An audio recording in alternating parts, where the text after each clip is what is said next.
realized I forgot to start the stream on YouTube.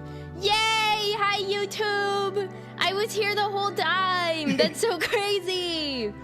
That's fine, that means I just don't get the premium Helm-Chan boo. Yeah, they don't get it. Womp. That's fine. I hope you guys are doing well. Hello, hello. Let me know if you can hear me. Are you there? Are you there in the void? Oh, it's hot. Okay, anyway, hope you guys are doing well. Welcome to... Holy crap, episode 10! Wow! This calls for celebration. That's a big number. We're in double digits. Isn't that so crazy? I have to admit, though, on one hand, I'm slightly saddened that I'm the 10th person on this show. What? I saved it just for you. Well, yeah, but on the other hand, if you'd asked me, like, maybe 3 or 4 shows earlier, I could have been guest 6 or 7. Actually, you know what? I'm sorry. These are you know what's so funny? I find funny because my humor is broken. No, that's so real. I think, you know what? I think Yomi was episode 6, and she accidentally set up, I have this clip somewhere, she accidentally set up a 6-7 joke and didn't point it out, and I was just like, and I'm totally sweating. I couldn't say anything. It's so crazy. I hope you guys are doing well though. But yeah, it is episode 10. That's really crazy. I'm very excited. We're here with Helm-Chan. I'm gonna give you, I have this shout out set up and I hope it's right. And if it's not, I'm gonna be, yeah, wait, I got it right. Okay. I was almost really embarrassed and then I wasn't. So yippee yahoo and all that. That's okay. You've got me here. I will be here to make you look, regardless of how competent you are, I will be here to make you look better by comparison. That's my job today. Yippee! Yahoo! Oh yeah, also congrats to Brett on being first and Kat on being second. Also, hi Evie, hi Rizal, hi Jake, hi Felgarth. Oh, congrats on the stream streak, Brett. Holy shit. Oh my god. Also, hi Power. And hello everyone on YouTube who was definitely here on time and totally saw the first, like, the 10 minutes of the stream. But yeah, ow! Thank you for the bits! Damn, rude. Thank you, I appreciate it. If you would like to tell us a little bit about yourself, I already know a lot about you, but tell us a little bit about yourself anyway, for those who might not know you. Certainly, so I am Helm-Chan, the perfectly normal robot maid. I am a, well, I guess variety streamer kind of fits. I don't really have like one thing I stream tremendously often, though. We do a lot of retro games, a lot of RPGs on the channel. We're currently going through Digimon Story Time Stranger, which is maybe my favorite game I've played in like maybe a good couple of years. It's really good. It's really good. More than like Yu-Gi-Oh? I've kind of like fallen a little bit out of love with Yu-Gi-Oh as of late. Like, I still think the game itself is really cool. I think like as far as card games go, I do think Yu-Gi-Oh is the coolest card game. I think I've just gotten to the point where the way that the game has developed over time, it's got a lot faster, it's got a lot more complicated in a very short space of time, and there's nothing wrong with that. It's just no longer my cup of tea. I still enjoy like watching content about it, and I maybe we'll do some more on the channel at some point, but I've kind of taken a little bit of a step back from it as of lately, just because I think I got a bit burnt out, really, frankly. That's so valid. That's so valid. I'm a big believer in playing. This sounds like such an obvious statement when you say it out loud, but like you would be astonished the number of people I know of that have done this, which is play a game because you're enjoying the game. Don't play a game because the game has taught you to get into some sort of habit, like your daily login bonuses or your battle passes or what have you. Like, I'm a big believer that you should be playing a game because you're enjoying the game. I can say this with authority because I had this happen to me. So with, like any gacha game ever? Exactly. Well, funnily enough, I do play a gacha game. Yeah. I do play a gacha game. I am absolutely obsessed with Uma Musume. I didn't get like obsessed with it, but I was getting there. I was really close for a second. For me, like, I love just the characters and the world and the stories. Like, the game itself is fine. I enjoy the game. I do like a daily run every now and then. But I'm not like one of these people that goes hardcore into like building meta or anything like that. Yeah. Because I just like getting the characters I like. To that end, I may have I have a shelf of 𝒆𝒂𝒂𝒂𝒂𝒂𝒂𝒂𝒂💂 merch because she is my favorite. Because she's the I force that acts saw like a robot. that. You posted it on Twitter. Yeah. Wait, did you? That's right. Yeah. Yeah. You I did. organized my shelves for it because like the newest figure was too big for the old shelf. Oh no. So I like had to reorganize everything. Yeah. But Don't let your hobby be a chore. Real. Yes, exactly. That's also why I quit Final Fantasy 14. Actually, I kind of recently quit that game because like I enjoyed my time with it. Yeah. Then why are we listening to the soundtrack? You told me we should listen to Final Fantasy 14. The soundtrack is still fantastic. I still listen to the soundtrack. Uh-huh.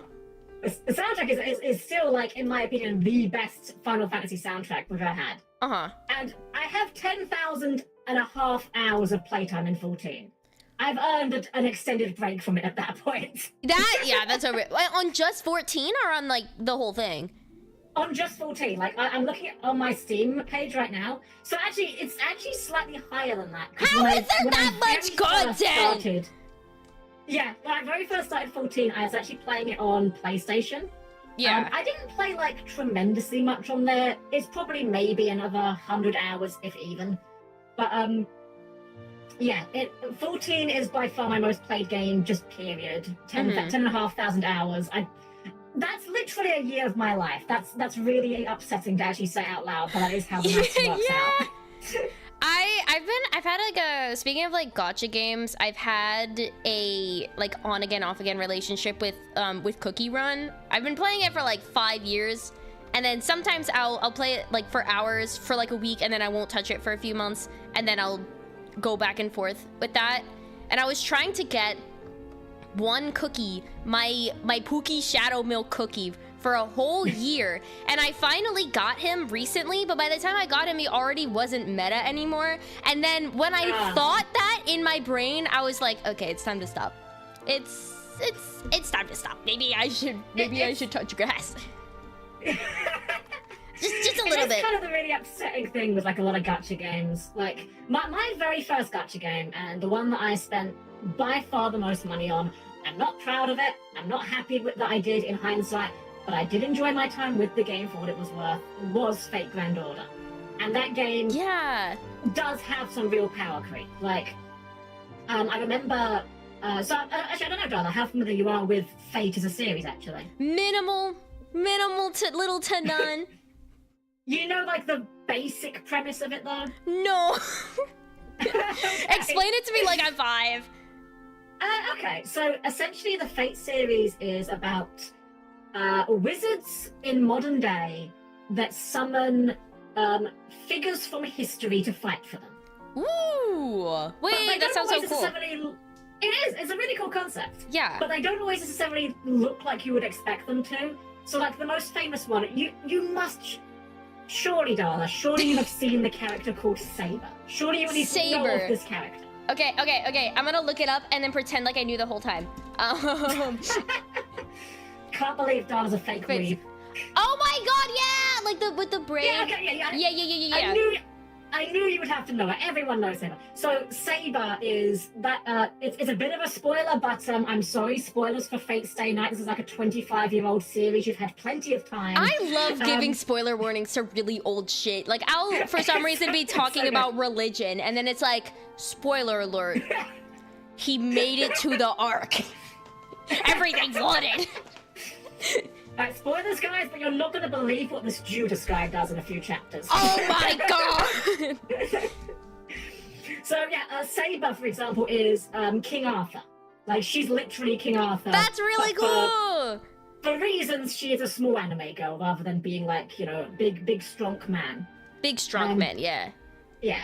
And so when I was playing that game, they added Merlin as a playable character. And that was, like, the biggest power creep when I played.